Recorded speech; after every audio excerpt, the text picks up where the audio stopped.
All right, Mike. I know we talked a little bit before, but still, can you introduce yourself a little bit?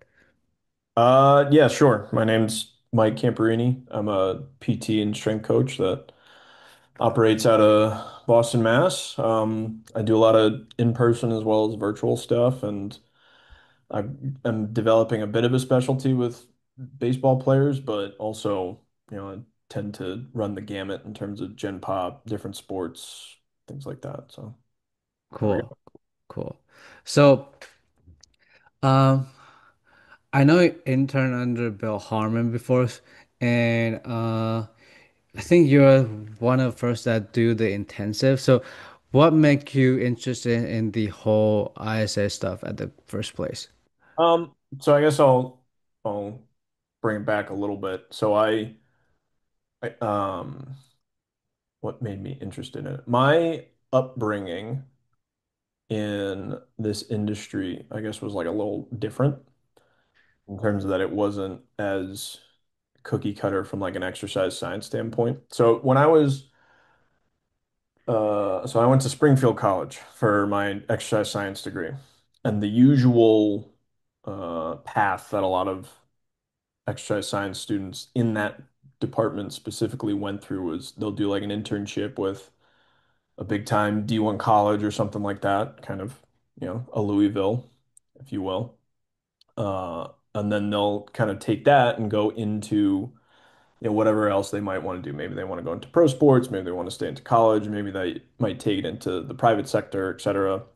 Um, I knew in undergrad that I wanted to go more into like the PT route, but kind of blend some of like the S&C topics with the physical therapy background and kind of merge the two.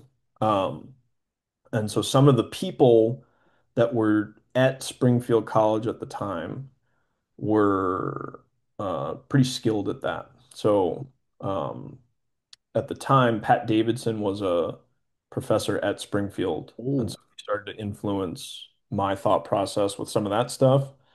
We also had guys like Mike Boyle who would come pretty regularly and talk to us about that. I think we had Gray Cook also came and did a talk for us at the time. So that's kind of what was like pushing me towards some of that stuff. So later on, instead of doing that like traditional, going to the college route and do all the D1 stuff, I went and I followed Pat and I did an internship under him at this gym in New York. Uh, at that gym in New York, there was the physical therapist that started Resilient PT. I don't know if you're familiar with them or not, but the Doug Kachijian, Trevor Rappa, Greg Spatz. Um, and I don't know if you know Doug much, but he's like this ex paratrooper, like super impressive dude, like dropped out of med school to, go be in the special forces and all this stuff. And then he later on did PT. So he was like one of the most impressive physical therapists I've ever met, or most impressive people I've ever met. And when I was there and I was interning under all these guys, he was essentially encouraging me to go to iFast and work with all of them because they were very influential with his thought process and his career. And I was like, all right, well, if this dude is saying that, then I should probably go check them out.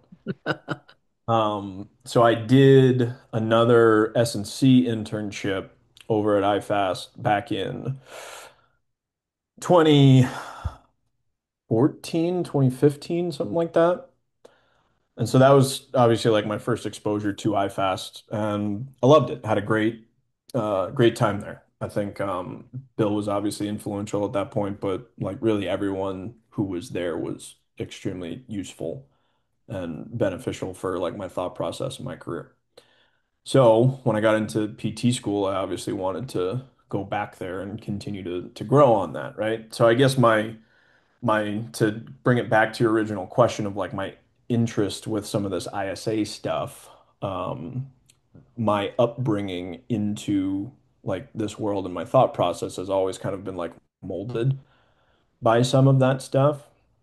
So I don't know if it was just like, oh, I read about the ISA and it got me interested about it. It was just kind of always like part of the evolution of how I think about some of these things. And it was just kind of like a natural part of of me growing as a practitioner and being influenced by some of these guys. So yeah. Nice, nice. So the video that it's on Bill Harmon's YouTube, it's after you go to PT school? I think that was during my PT school? rotation with him was when he started to do a lot of like the YouTube stuff and everything. Yeah, it'd be like me and him would start having like a conversation in the purple room and he'd like whip out the camera to like start making content and stuff like that. So yeah, that was during the PT rotation. I don't think I mean social media was obviously around back in like 2014, 2015, but obviously it's been like massive from like 2018, 19 on. So I think that was around that time. So yeah. Cool, cool, cool. So the first thing I want to ask is, I know uh Bill talk a lot about like the compensatory strategy. So can you kind of share like what exactly is like for wide or narrow? For let's start with wide. What exactly is are their first and second compensatory strategy? Okay. Um, I'm gonna answer that question with an answer that you're probably not gonna want. No, it's okay. It's okay. It's okay. So I'm gonna preface this answer with a few things, right? So I think an ISA, or I'm gonna refer to it as a helical angle, is useful and it's a good variable to understand and focus on. But I personally don't use it as like this be all end all of, okay, if someone is a wide helical angle versus a narrow helical angle, that's already going to completely diverge my thought process, exercise selection, how I do things, etc. Um, I think it's a lot more complicated than just like, okay, we have these two groups and we're going to separate them. Simply because rather than just being like these gray, black and white, or excuse me, just these black and white groups, we kind of have like a spectrum of different um, shapes and geometries that we kind of need to appreciate. And they might have a little bit more influence over how this person moves in a particular context than someone else with a different type of shape, right? So if I have someone that's like right in the middle and is not too far on either spectrum in terms of geometry, depending on the situation, it might not influence my thought process as much. I'm going to take it into certain things into consideration, but I'm not going to be like, okay, I got to make sure I categorize this person because then it's gonna bring me into this algorithm of decisions and expectations and things like that, right? So I think that's number one in terms of how I kind of think about a helical angle in that context, right? And then the second bit to that is also then, I don't think that the movement strategies that we're seeing out of individuals can solely be just represented based off of the helical angle alone or their geometry alone. Does it influence things? Absolutely. Can it constrain options for certain people? Absolutely. But we also like to, I also like to take into consideration other factors that might be at play, like movement history, activity history, surgical history, injury history, things like that. So if I have a, let's say a wider helical angle baseball player who's a righty and a more narrow helical angle individual who's also a righty, and they're demonstrating somewhat similar strategies in terms of the shape, their mechanics, and how they move, that might not be as much of an influence for my decision making in terms of like, oh, that's the reason why they got here. More likely, I need to consider the fact that they're throwing 100 baseballs every single day, and the behaviors and the muscle activity that encourages is also going to significantly influence shape, strategy, things like that. So, I don't know, to put a bow on it, I don't really think about things in terms of like, okay, all I need to classify this person as wide because all wides kind of go into this category and into this trajectory of movement and things like that because, that's already starting to bias my perspective and close my perspective off in terms of um, what are some of these other influences that could be creating the behaviors that we're seeing right now, right? So so yeah, that's kind of my answer to that question. Cool, cool, cool. So let's say if a baseball player come to you, what are like what are uh some things you're gonna do first? Like what are some assessments you're gonna do first? So, uh, depending on if I'm working with them virtually or in person, um, I guess let's go over like an in-person assessment. I'm going to take posture pictures regardless. By posture pictures, I just mean they're going to stand in front of me and I'm going to take a picture of them from the front, sides, and the back. Um, Not to necessarily analyze their posture, but that kind of gives me a little bit of information of their shape, not only their helical angle, but also the shape and presentation of the rib cage. Same thing with the arms, pelvis, legs, feet. It gives me a little bit of an overall understanding of like what their geometry is, both like how big their rib cage is, what their helical angle is, but also how long is their torso relative to their arms, relative to their spine, relative to their pelvis, relative to their legs. What is the general like internal versus external rotation presentation? What kind of strategy and shape are the feet showing me? All of these things are potentially relevant to me for how they're generating force, how they're generating momentum. So it already starts to give me a little bit of a working model, and then I'll actually go through like some sort of like table assessment to have an understanding of like, okay, how are all these different parts moving in relation to one another? So it gives me a little bit more of a refined understanding of that. And then I actually go over any sort of like video assessment. So especially for like a baseball pitcher, I need to see like some sort of like pitching mechanics or throwing mechanics, or if they're a hitter, I need to see those as well. Because then again, I'm forming layers. So I have an understanding of their posture, their geometry that sets an understanding of like how they might move. Can I can I back that up with another layer of evidence with the table measures? Can I back that up with another layer of evidence with how they're actually moving on the playing field?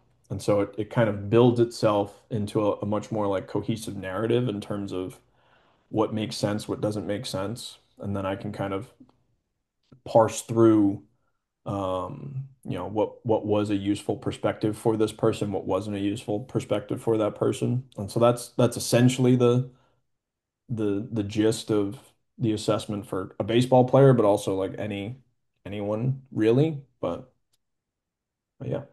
So just out of curiosity, when you train a baseball player, do you think like since they're basically like rotational sport, do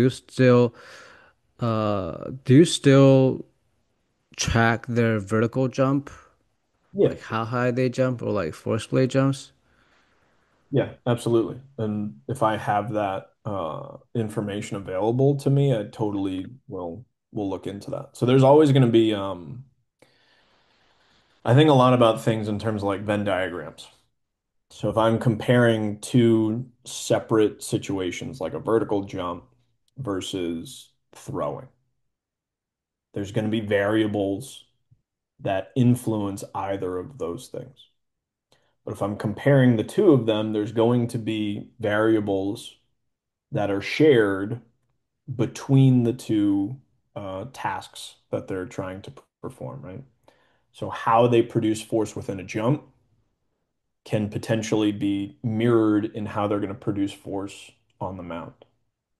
Uh, the variables that would influence the jump, might not influence the mechanics as much. Or maybe that might even be where they're missing out on some force production on the mound is that, let's say you have someone that jumps really well in the gym and on a force plate, but you don't see some of that force production be carried over to pitching.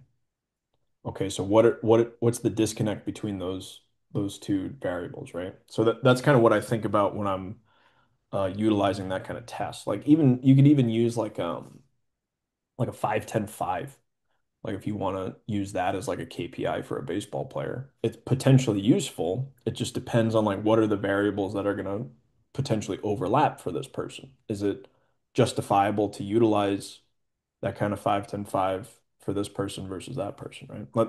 So let's use an example with that. Like if I've got a righty pitcher that really struggles with force production off of his back foot, so off of his right foot.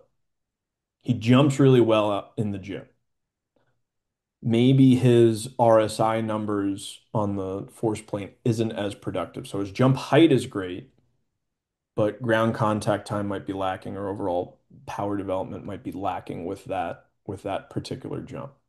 Okay, then if I take that and I bring it over to like a 5-10-5 or even just some sort of change of direction where they need to cut off of their right foot, their back foot, and compare that to their left foot, is there a difference between those two numbers and why, right? So if they're a little bit slower getting off of their right foot versus their left foot, okay, that's now even more salient in terms of like how they might be pitching and throwing and why they lack force production, as well as why they might also lack the RSI on the force plate on the jump, right? And now this significantly informs how I might want to train this individual in the gym, right? So maybe there's specific positions that they're not getting into on that right side that's not enabling force and energy to move off of the right foot and up and away from it.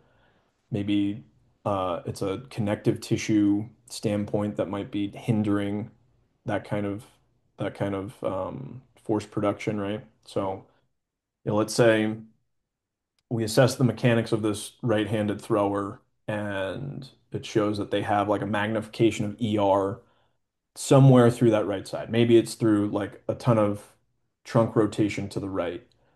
Maybe their right scap and right shoulder is like really going over to the right. Maybe their pelvis is really going over to the right. Maybe their right foot is really supinated, or they've got a ton of right tibial ER. Something like that that's encouraging force, energy, momentum to go to the right really quickly, but not really go to the left as effectively, right? We clear all that stuff up, and the RSI improves a little bit, but it's still not as much as we'd want with the left side, right? Okay, so I've ruled out all these biomechanical influences. We've got the changes we want.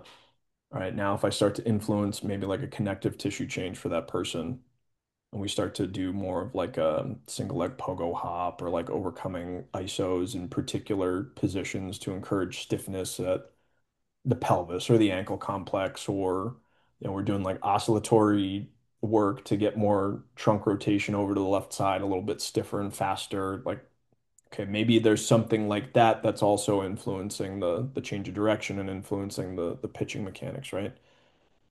So again, like there's all these things that we can kind of overlay between the two and rule out and things like that to, have a little bit of an understanding of like what we could potentially use as our assessment and how we're working with this person.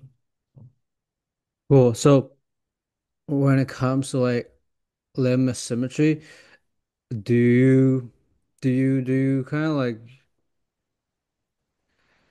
like you mentioned, maybe his right leg versus left leg are probably like how they're producing force are probably different. Do you sometimes use like maybe rear foot elevated split squat for one leg and the other leg probably do front foot elevated split squat, stuff like that? Sure. Yeah, because you can, so the way that I just sparsed out the interventions just now was a very blocked way to do it. So we're going to focus on this one adaptation, and then we'll focus on this one adaptation. And that could be useful if you're really trying to hone in on like, okay, how much does each of these variables influence the output that we're seeing, right? Because maybe that can inform my programming later on of, okay, I really need to focus more on positional work at this joint as opposed to connective tissue influences, that kind of thing, right? But that's not very time effective because it's going to take a while to go through all of those interventions and, check the boxes of, okay, recheck, how much influence did this have? Did this do what we wanted? Blah, blah, blah. Kind of what you're describing is we can now start to pick interventions that check multiple boxes at once. Super time efficient. We'll get the job done much faster in terms of picking the adaptations that we want. As long as we pick the right adaptations, but it's not as useful to have an understanding of, okay, which one of these variables were more influential in terms of creating the performance output that we wanted, right? So yeah, you could totally do something like a rear foot elevated split squat with the front foot forward, with the right foot forward to encourage a little bit more specific biomechanics at the hip and the pelvis and at the ankle. Potentially encourage a little bit more of like an overcoming action with the connective tissue. And if that gives you the change that you want, fantastic. Um, I don't know if, maybe we wanted to do more overcoming isometrics to influence the connective tissue. Is that more effective in the program versus just doing like more positional stuff for that right side, right? So that's kind of where, having an understanding of some of these other variables would be very useful for understanding like, okay, what exactly got the change that we wanted here. So, Yeah. Cool, cool. So, uh, you mentioned like uh internal dynamic. What like how much do you think that like the how the gut moves or like how like the pelvic shape affects like your programming? yeah,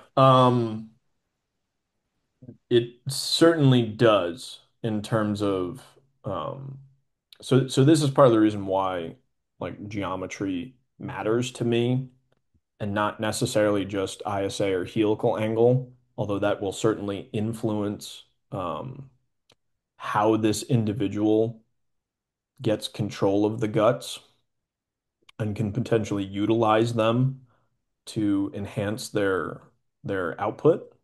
Um, but there are a lot more variables at play from a geometric standpoint, from a tissue and a muscular behavior standpoint that will also influence the gut movement and the gut behavior, right? So first of all, I guess for people that are unaware, in in terms of gut movement, so there's some cool parallels with certain studies where what you'll see is I don't know if you've ever read like internal abdominal pressure studies or anything like that. There's not many of them just because how you measure it can be like somewhat invasive. So you either get female athletes and you have to do like an intravaginal sensor and then you have them like run, jump, do squats, like all that stuff, which is probably pretty uncomfortable. Or you get any individual and you take a sensor and you have them swallow it so it's sitting in their stomach and so then that way they can get a measure of like the intra-abdominal pressure as they're running, jumping, doing a max effort squat, like all that stuff, and so they can gauge how much pressure when this person is demonstrating the most amount of pressure, things like that, right? And so what they do with these studies is they actually show that at the peak of maximum force production, that's when you always see the peak of intra-abdominal pressure or intrathoracic pressure or intracranial pressure is at those moments of peak force production, right? At the same time, if you do studies on like tissue, connective tissue behavior, at peak force production is when you're going to see the maximum stiffness of that connective tissue as well. So all the musculature that's getting really tight to generate the intra-abdominal and intracavity pressure, that same strategy is also being utilized to generate the maximum amount of tissue pressure as well. Okay. So you have these parallels in terms of movement strategies that they're utilizing the intra-abdominal pressure to control, slow down, manage the movement of the guts within these cavities. And at the same time, you're also getting the maximization of this connective tissue deformation to then launch the body, aka the guts, in whatever direction you might want to utilize, right? So that's one piece in terms of what I might look at from a movement standpoint for how this individual is like managing their guts and their connective tissue and things like that. The other piece as well is, I don't know, have you ever, they used to have them at like carnivals and state fairs where there's like this massive cage. It's like a sphere. And then there's like guys like riding around in like motorcycles and like the sphere and stuff like that. Have you ever seen stuff like Yeah, that? yeah, yeah. Or it's like how a skateboarder might like go through like a half pipe or a bowl or something like that, right? So the dimensions of that shape are influencing how those individuals are moving and gaining momentum and velocity throughout that shape, right? So that's kind of the analogy that I use in my head to have an understanding of how the geometry might influence um, how the guts are really moving around through the structure. So instead of a skateboarder going through a bowl or a half pipe, it's just the guts moving in and out of the the bowl and the rim of the pelvis, and likewise for the bottom of the rib cage as well. And so again, helical angle is essentially something we're measuring to approximate the overall shape and structure of this thing. And then that can also give you an understanding of how much pressure this person can or cannot generate. So it gives you a little bit of an understanding of how much give is within these tissues, right? So you almost have like this. It's like if a skateboarder was riding around on a bowl or a half pipe made of connective tissue that has like different give and things like that. And so obviously if they're trying to hit like a really big jump or something like that, how they're going to ride down and in through all of that stuff is going to be a little bit different if there's a lot of give versus a little bit of give. And then what's the shape of that? Can we influence that? Does that change how the connective tissue behaves? Things like that. So that's kind of what some of the analogies I use for internal dynamics and how shape and connective tissue can kind of influence some of that stuff, right? So, So if we're talking about like the internal dynamic, so can you like give me an example? Like how would you like and go back to like the vertical jump, mhm. training the vertical jump with it? How would you create pressure from like the bottom up or like versus top down? If I'm making any sense. Sure. No, absolutely. So we're gonna create two parallels that within like somewhat similar activities, but distinct enough, right? So let's compare a counter movement jump to a like a hang clean, right? So in a in a counter movement jump, as this individual is starting to travel down into their counter movement jump. And let's say hands are off hips, so they can actually like use an arm swing. Part of what they're doing with that arm swing is they're encouraging themselves to move faster than gravity to bring the guts down into the bowl of their pelvis in order to gather more of that momentum to push up. From a space and a shape standpoint of the pelvis and a connective tissue standpoint, In that instance, so if we think about like where all the connective tissue is within the pelvis, you have like that big sacrotuberous ligament, all the ligaments of the sacrum that go pretty much from like the back of the sacrum down into the like the base of the pelvis, right? So let's make that akin to like the Achilles tendon. So if I want maximum uh, potential energy within that structure, that's kind of where I want the deformation to actually occur. So as I drop down into that counter movement position, I want that space to expand and enlarge, which would enable that connective tissue to absorb all of that energy, which is coming from the guts, coming down into that space that was now created, right? So I have the momentum from the guts and I have the momentum from my body, as well as the shape change through the body that's happening at the same time to absorb all that connective tissue. As they get to the bottom of their counter movement, that's when they're demonstrating peak abdominal pressure and peak muscle activity. So now I'm stopping the guts, I'm stopping the connective tissue, and now I have the recoil where I push everything back up. Okay. All right, so that's kind of the overarching dynamics for a jump, right? If I look at something like a hang clean, instead of them utilizing um, the arm swing to help with the create the momentum to go down into the pelvis, what they're going to then use is that that second pull on the barbell to pull themselves down into the bottom of that jump or that you know the the bottom of their squat, right? Their catch position. When they initiate that pull, they're generating a ton of intrathoracic pressure, so through the muscles at the top of their chest, traps, rhomboids. That's essentially squeezing the top of their structure to encourage force to go down to push themselves and the guts down into that same space that we were just talking about with that counter movement jump. And then once they're able to flip their elbows underneath and catch it in that position, that's when they're generating peak intra-abdominal pressure to slow everything down so that they can then push everything up and out, right?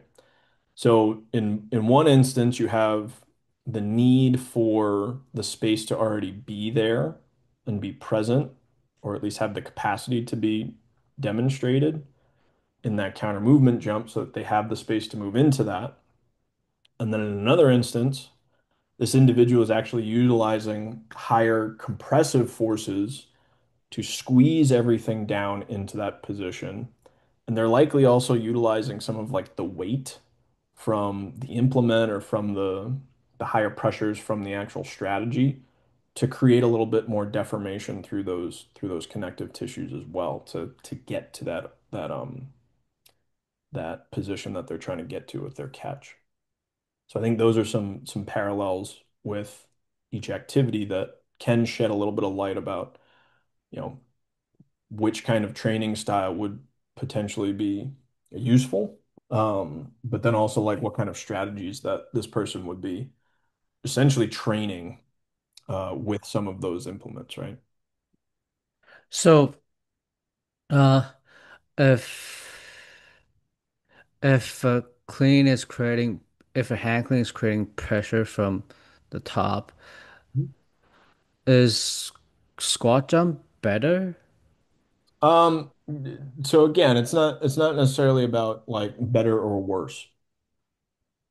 Because let's say with that type of style of training with a hang clean, it's creating very specific adaptations in terms of increasing intra-abdominal pressure at that moment of peak force production, as well as increasing connective tissue stiffness of some of these specific structures.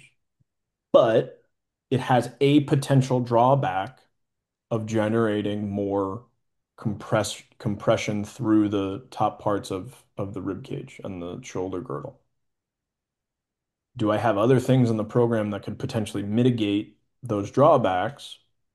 And do I have someone that would significantly benefit from the increase in the connective tissue stiffness as well as um, the shape change to the pelvis and the movement of the guts for that particular exercise. If the answer is yes to both of those things, hang clean sounds like a great exercise, right? If I have someone who I don't want to encourage some of that pressure and some of that strategy coming from the top, and I want to maintain the expansion through these regions, but I also want to generate peak force production in these different positions. Okay, a squat jump sounds like a really good idea. Okay. So that again, that's kind of what I think about in terms of like exercise selection and choosing some of these things where it's like I can't really say that like yeah, squat jumps are going to be better just because I don't know who are we talking about, right? Yeah, yeah. Just so com if we compare like squat jump to hand clean, you mentioned like squat jump probably not gonna produce that much of compress on the top. Yeah. Yeah, like you don't have that like second pull mechanism where I'm getting like that big like upper trap rhomboid compression through like the top part of the rib cage versus like the squat jump. You might get like a little bit of a change in the position of like the neck and the shoulder girdle as they come down.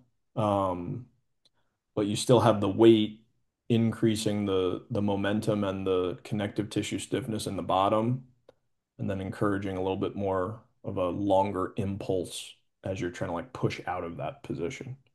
Yeah. That's what you So want. Get so uh just out of curiosity, I don't know if that's is this right or wrong, but like if let's say if a guy here is like I know you're probably not gonna like this analogy, but like if a guy that's like now if we do a lot of like hand clean, would it make it more like a funnel shape, something like that? all right. So let's uh okay. So with what you're referencing in terms of a funnel shape where we have a, a difference in the shape of the pelvis relative to the rib cage where I have less volume lower, more volume up top. So that encourages that pressure gradient to go up rather than down, right? Um, and then what I think you're referencing with a more narrow individual is that they tend to have more lax connective tissue and mostly for the reason that they have a harder time generating intra-abdominal pressure as quickly as someone who's wider. Okay. They can still inherently have very tense and stiff connective tissue, but the strategy for them to create the stiffness might take a little bit longer. Does that make sense? Yeah, yeah, yeah. Okay. You can train that in terms of the time it takes for them to generate that stiffness. How they might do that is going to be different from your traditional wider ISA. Everyone thinks of like a power lifter who has like this massive barrel chest. So inside their body, they have more surface area. So it's just easier to generate pressure a lot more quickly, right? Um, if you train that narrow individual to generate intra-abdominal pressure more quickly, they are going to be physically constrained in how they are able to do that because they don't have the big surface area from their big barrel-chested diaphragm. All of their surface area has to come from the entirety of their skeleton, creating the pressure in of itself. Maybe that's fine, and they need that because their time window for power production is so small, and their strategy right now to generate that isn't effective for the needs of their sports, right? So like I don't know, basketball is like a fantastic example of that. You have like these really narrow dudes who move really quickly, and so they have to generate this pressure very, very quickly. Part of it inherently is that they have stiffer connective tissue compared to other individuals. But then their strategy for accessing some of that stiffness more quickly is going to come from compression of superficial musculature from many different regions in their body, right? Versus someone who's like a really tall, lanky, narrow pitcher who they don't have all day to throw the baseball, but they have a little bit of a larger time constraint in terms of like how long they can kind of go through their mechanics. Once their front foot hits the ground, they need to go ASAP, but not every single movement with their athletic event is the same as someone like a basketball player who's like essentially trying to beat someone from A to B at any point in time, right? So, does that, I don't know if you can necessarily change someone to be more of like that funnel shaped.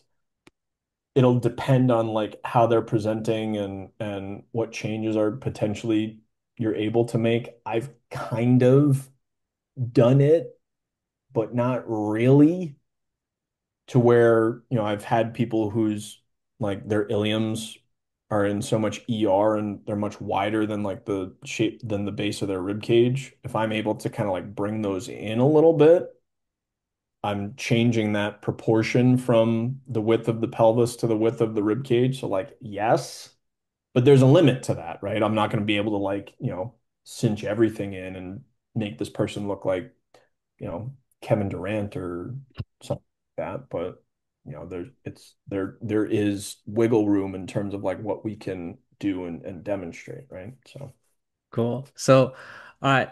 So this is probably better. So for those who like traditionally say narrow, like they're more lax. They probably need more time to create that like stiffness. How would you train their stiffness?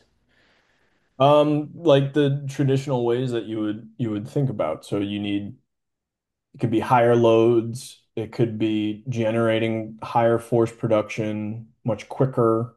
So I'm thinking about like a lot of overcoming isometrics, um, a lot of uh, like quick hang cleans or oscillatory type movements, but depending on like where they're actually catching it and stopping it. Um, how else? A lot of overcoming ISOs, like general, just like overload hypertrophy work is also really good for that too. Like in the literature, you tend to see as you do like more hypertrophy work for the muscle, you're getting a little bit more of that increase in the connective tissue stiffness. So again, it's just a matter of like, all right, if I continue to do that, is that going to influence the shape of some of these axial structures versus if I do some of these other things, is that going to mitigate some of the issues that might come with some of these other adaptations, right? Maybe that person needs a little bit of weight behind them, right? Maybe they don't. So that's again like all things you need to consider. Typical like rudimentary like plyometric progressions. So you kind of like figure out like where they're at in terms of like a plyometric progression, what's best for them in terms of okay, where can they maximize the demonstration of their RSI? That's kind of like one of in terms of like KPIs for like improved connective tissue utilization, that's like one of the main ones that I'll use just because I don't know if you've ever done this, but like if you really want to dial in, so let's say you're doing like a typical vertical jump program and you get to a point where you're doing like depth drop jumps, like shot type plyometrics with someone, right? And you want to like really dial in what height of a box is most beneficial for them to demonstrate their RSI, right? And so you can get a jump mat, have them drop off of a 12-inch box, measure their RSI. Have them drop off of a 16-inch box, measure it, 12, 24-inch, 32-inch, et cetera, et cetera, et cetera.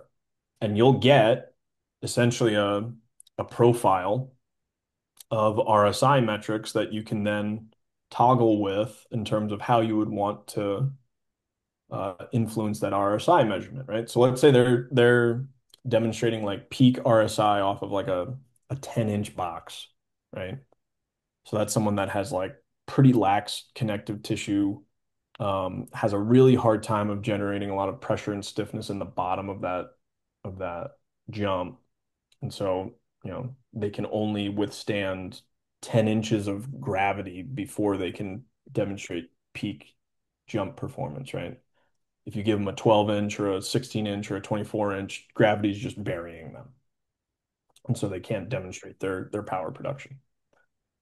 All right, maybe if I bring that person to a 12-inch box and we train that and I start to see their RSI jump. Like it's very similar to like if I was doing like quote unquote VBT or training like a force velocity curve in terms of like, all right, where are the flatter parts of the curve or where is there not that much surface area underneath the curve? And let's start where they're at least competent, but they struggle. And then let's kind of grow that curve in the specific direction that we want it to grow into, right? And you can utilize that premise for a lot of things, right? Like I'll utilize that for like weighted ball training for pitchers. You're essentially if you profile out a weighted ball, so you can like underload. So a baseball is 5 ounces. You have them throw a 3 ounce ball, then a 4 ounce, then a 5 ounce, then six, seven, eight, right? You're effectively measuring their RSI only at their shoulder and their arm as opposed to when they're jumping, right? And so now I can have an understanding of like, okay, what kind of weighted ball routine is going to be most effective for them to build some of the connective tissue strategies that we physically want, right? It would be really cool is if you did uh, the jump tests as well as the weighted ball tests, and then you could see is there a similarity in terms of how their connective tissue responds in their lower half versus their upper half, and that would be pretty confirming in terms of the state of their connective tissue in general. Did you So do that before? no, but I might. So I'd be curious if you would do that too. That would kind of be like so a lot of teams now are utilizing like ultrasound units. Yeah. They'll use them for like different things, but you can take an ultrasound unit and you can measure like, okay, what is the density of this connective tissue? That's essentially how they do it in connective tissue research without them taking a biopsy, right?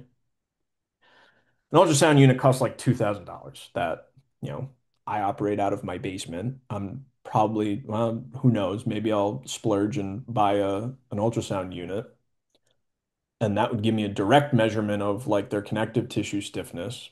And then I could then see like, okay, is it fairly similar across different structures and things like that? Versus what I just described would be more of like an indirect measurement of, okay, do we get similarities in terms of RSI for lower and upper half activities? And then, you know, does that correlate to connective tissue stiffness and things like that? So, Hmm. spitballing here, man. That's good. That's good. So we talk about if we use probably like deadlift or like what hand clean is more like creating pressure from top down. What is that like besides like inverted or like band assist squat jump? Is there other thing that is gonna help create pressure like from bottom up? Yeah, so how you potentially cue some of these exercises. So even with like a deadlift, you could potentially get someone to have more of like a bottom up pressure generation. It just depends on like how they're initiating some of the movements and then how they're continuing to execute it.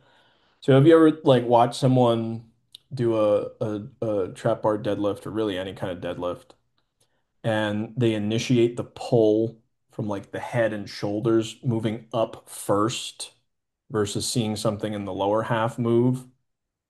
That's another demonstration of a strategy where, okay, I'm going to generate pressure here to feel like I'm pushing harder through my feet to then start to lift the weight up. So it's the same kind of it's a similar mechanism compared to that hang clean. Versus if I cue them to all right, before you even lift this weight up, give me some pressure through like your heel and the ball of the foot, like start to feel that. Okay, start to use that to take the slack out of the bar. Okay, start to really turn the dial up on that until you finally pull the weight off of the ground, right? Those are two very different executions of hypothetically the same exercise, but it's going to yield two very different outcomes from that, right? So if I'm trying to like increase hip extension for someone, I'm going to try and incorporate more of the coaching from that second the latter way that I just described as opposed to the first way, right? So I'm actually highlighting and maximizing hip extension through that second coaching um, way to coach the deadlift as opposed to the to that first one, right? But yeah. Yeah. So does that mean like even like I'm just summarizing, even with the same exercise, with the same weight, or even heavier, you can still, even though it's already have like some sort of like top down pressure gradient, you also can create a bottom up. Am I understanding this right?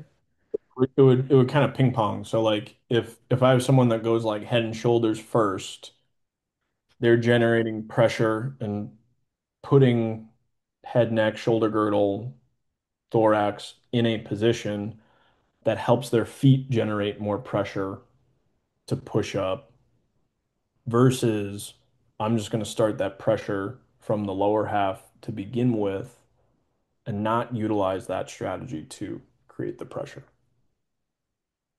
So if we're talking about like vertical jump, like what like if you look at the force time curve, like what Hmm. type of athlete you will need that like the squeeze from top down first and what type of athlete you'll need like the squeeze from bottom up first. So so there's like different shapes to those to the force time graphs in terms of Yeah, that yeah, yeah. region.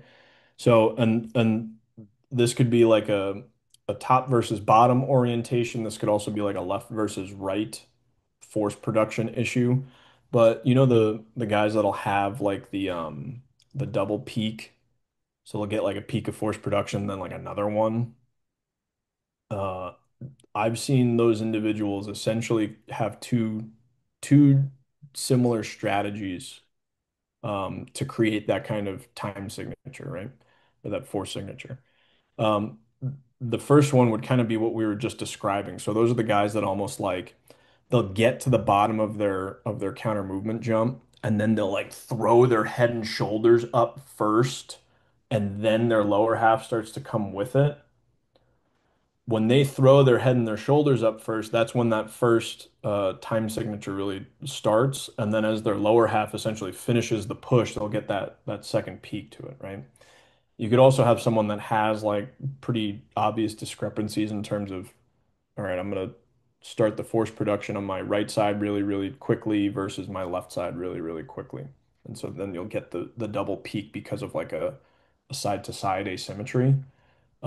But those would essentially be the two kinds of strategies that I've seen people demonstrate when they create that double peak, right? So if you're trying to take that double peak away, and make it more of like this exponential single peak that you see in a lot of like really high level jumpers, maybe again like how they're executing some of the things in the weight room is then going to influence how they're going to create the force production in that jump, right? Because that's essentially what you're training. So if I have someone who has that double peak and they use that head and shoulder strategy to generate that, all right, take a look at their deadlift.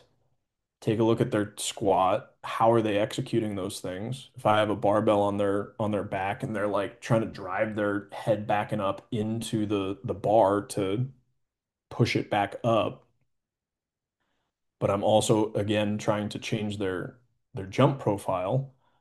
Okay, I'll get an increase in overall force production, but I might not get the change in the shape of the jump graph that I'm actually looking for, right?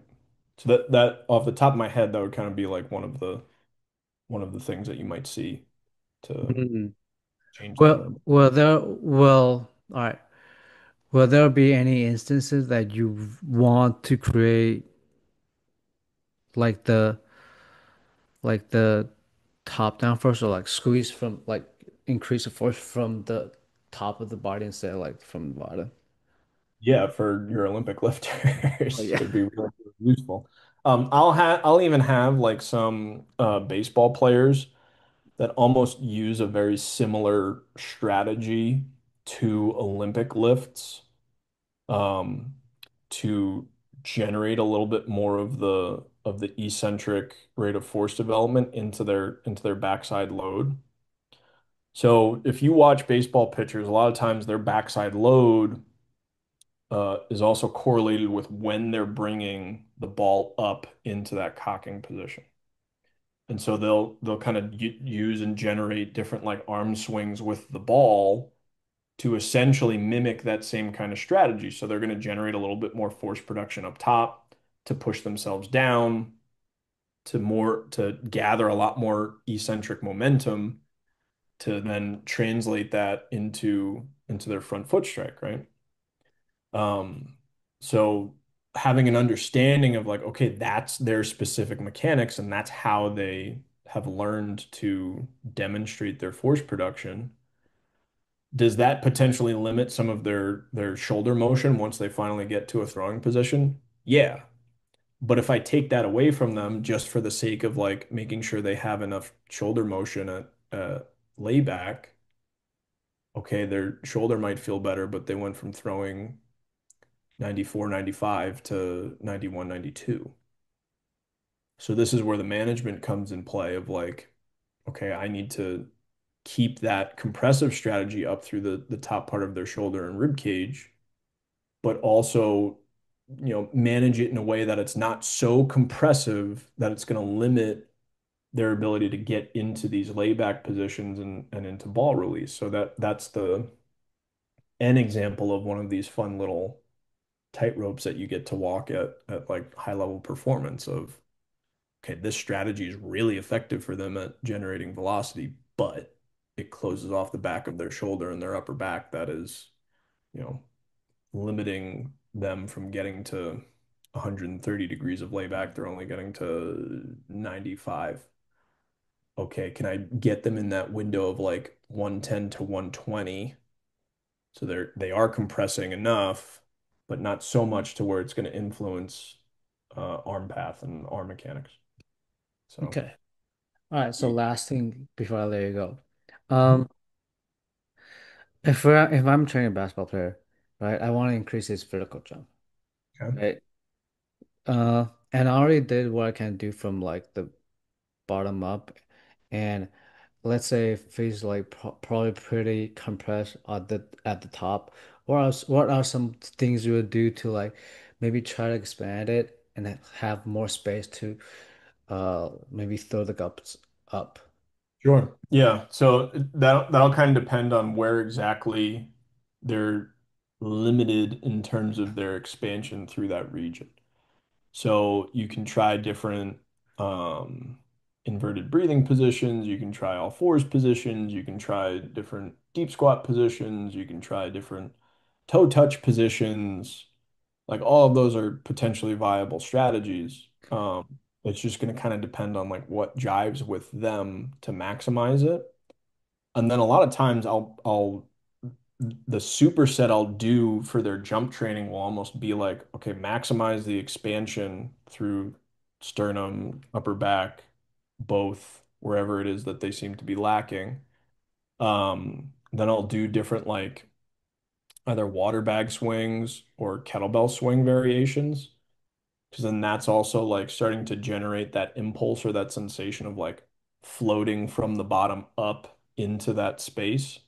And so you have like a specific impulse that they're learning in terms of like, okay, I got to push for this long or I got to push this much faster to generate that momentum up into that space. And then you pair that with whatever jump it is that you're doing. Maybe it's a depth drop, or maybe it's a band assisted drop. Maybe it's just like a counter movement jump, things like that. Um, but that could also even, so let's say, all right, here's another great example. let's say your individual has like a really compressed sternum. Okay. Um, so maybe it's more effective for you to do some sort of like staggered stance cable fly to help increase the sternal expansion, or some sort of like hook lying light dumbbell fly to increase the sternal expansion, or maybe like an all fours position to help increase that, right? And then you do some sort of kettlebell swing where they start to feel that momentum come up. Or even for those individuals, I'll use like an A skip or a high knee with like really emphasized front side mechanics, because that'll help to for them to feel that sternum come up with the front side mechanics. And then you could blend it with like a broad jump to where the direction of their force and their movement is going to be moving through that space in that direction. That might be more effective for them than just doing a plain counter movement jump or box jump or something like that.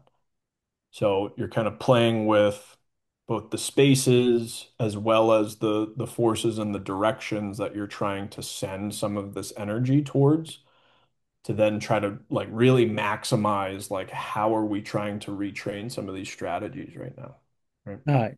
So, so I know that I said that's last thing, but anyway. I got your brain going, huh? So, I don't so, have to. so, instead of like just following like the uh end of two spectrum, you kind of use like maybe straight leg raise or like shoulder flexion to see where they are right now and to program like what they need. 1000%. 1000%. It becomes so you again take some of those things into consideration of what might be some of their biases for movement. Um, but also you need other things like what you just described to have a much more refined understanding of where exactly this person is and is presenting in front of you right now. Because just because, they fall into one of two categories doesn't exactly mean that you're actually maximizing the interventions that you're giving them, right? Then how do you decide like how do you know like are they like squeeze from the backside or squeeze from the front side first? Uh, so first is a tricky uh is a tricky way to put it. Because again, part of my thought process with that is one, so the way I do it and the way I'll look at someone is I'll look at different regions of different structures. So I'll look at different regions of the rib cage, different regions of the pelvis, leg, foot, etc. And that'll give me an understanding of what exactly is the amount of pressure, as well as what usually correlates with that is the shape. So if I have a more compressed shape, I'm dialing up the pressure. If I have some sort of orientation that helps put force into the ground, I'm dialing up the pressure in that particular area, right? And so I just look at them and I gauge each one of those regions, and I kind of, in my head turn the dial up of, okay, there's way more pressure here, there's not a whole lot of pressure here. There's way more pressure here, there's not a whole lot of pressure here. And I'll utilize, maybe it's a shoulder flexion measurement, maybe it's a shoulder IR measurement as my way to kind of back up my visual observation, right? Um, and so then I essentially go off of that. So it's like, where are some of these regions that have that dial turned up the most? Okay, let's say it's their sternum. Does that correlate to how they're moving? So if I've got a basketball player and they like really, even to just like get the ball up to their shooting position, I'd see a bunch of these guys will like really go into a ton of thoracic extension and orient and compress the lower portions of their rib cage in order to then try to get their sternum to start to come up so that they can get their arms into that shooting position, right? That's like a very general movement strategy for a basketball player, right? Okay, so now I have two regions in terms of where I need to start to facilitate some expansion. I have the lower rib cage and I have the front of the sternum. Maybe there's differences side to side. Maybe there's differences in how much compression is in either one. Excuse me. But in general, that's kind of like my starting point. And then the exercise selection can start to work around that. So if there's more lower posterior compression, there's a ton of it. Okay, maybe I literally have to have them do like foam rolling in their plyometric program to enable some of the energy to actually start to move in that direction. Like there's no like there shouldn't be any sort of bias in terms of the exercise selection of like, oh, I got to stick to the French contrast method of like I got to do this heavily weighted thing and then this lighter weighted thing, right? Like I mean honestly like their lighter weighted thing or whatever is going to prep them to maximize their plyometric again, like literally could be lat foam rolling to reduce the compressive strategy through the back of their rib cage. And then do they get like a freer arm swing in their broad jump because of that? And that enables greater jump performance. Like you can kind of like free your mind in terms of like shackling yourself to like, I have to do this because, this is what I saw coaches on Instagram doing, or like this is what I read Verkoshansky doing. Even though like honestly, from some of the things that I see from like ladder videos of like some of the Russian guys doing, like it looked like they were just experimenting like crazy with a Yeah, bunch of stuff to yeah, like see really what was like working.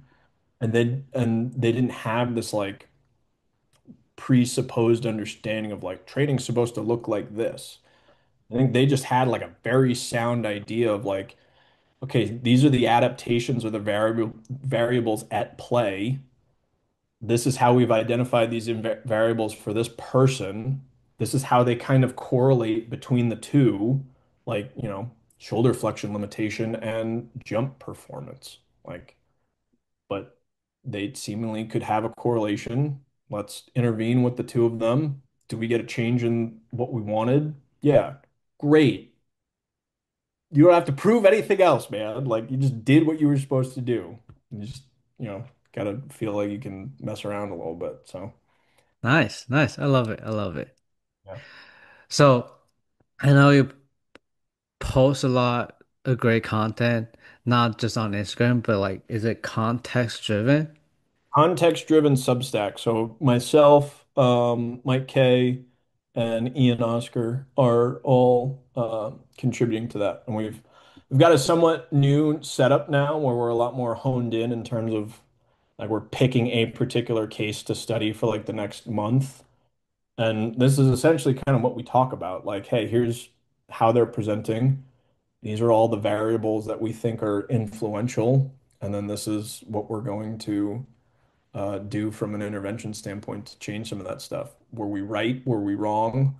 Maybe, but at the end we kind of review that and say like, hey, this is what we think we got right. This is what we think we got wrong. But we're just showing our work and we're we get better from that. And I think sharing that kind of process to the world is also a lot more useful as well. Just so, people can kind of see how the gravy's made kind of thing. So Perfect, perfect.